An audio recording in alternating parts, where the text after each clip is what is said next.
In today's Inside Indonesia series, CCTV's Liu Yang investigates how a high-speed railway built by China benefit the locals. Indonesia is one of the fastest growing economies in Southeast Asia. One of the biggest recent foreign investments has come from China, which is building the country's first high-speed railways. Construction began in February. It is a joint project between a consortium of Indonesian state-owned companies and the China Railway International. Experts say it could become a financial and operational model for other important infrastructure projects in the region. The Jakarta-Bandung high-speed railway should cut travel time between the two cities from 3 hours to less than 40 minutes. This is the first international cooperative project in which China has brought its entire industrial chain model to another country. The complete high-speed railway operation system includes technology, operations, equipment, and construction that will be used as a reference for other international projects in the future. The 150-kilometer high-speed railway between Jakarta and Bandung is expected to create more than 41,000 jobs during its construction. When it's finished, it will be able to carry 44,000 passengers a day. Building the high-speed railway in Indonesia is a landmark in the implementation of the One Belt One Road initiative. It is a major breakthrough in international capacity and equipment cooperation. It also shows that China is implementing a periphery policy with neighboring countries.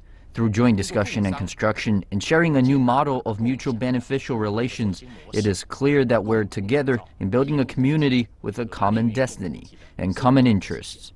Experts say the high-speed rail will provide a boost to local industries such as power generation and logistics. China has built a number of major bridges and ports and cooperated on other large-scale infrastructure projects within ASEAN, such as the Suramadu Bridge and the hydropower plant in Bandung.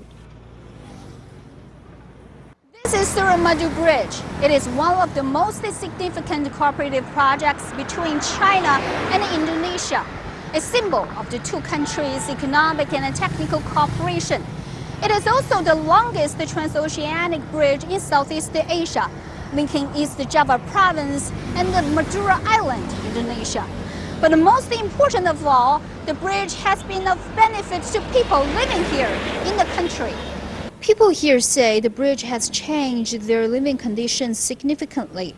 They're hoping more infrastructure projects will come to Indonesia soon. There are more people coming here from Surabaya. The economic situation has changed.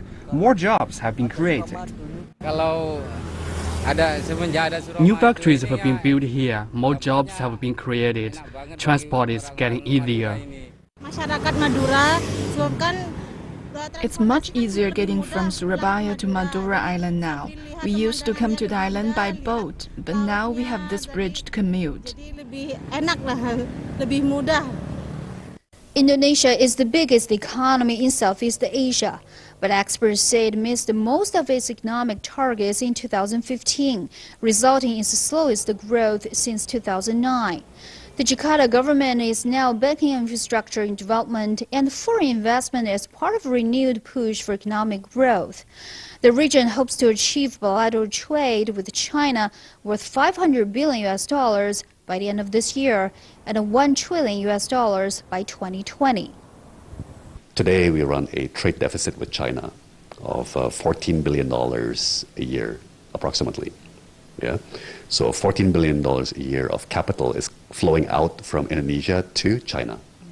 Now, one way to make that relationship more sustainable is if that capital came back to Indonesia in the form of investment or, for example, tourism, right?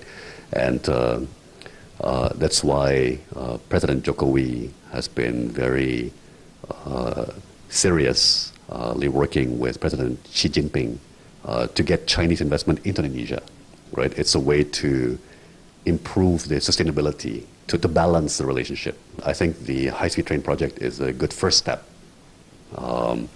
It's a multi-billion-dollar project, and again, It's a good way to start the process of capital that flows out from Indonesia to China in the form of trade deficit to come back to Indonesia in the form of investment.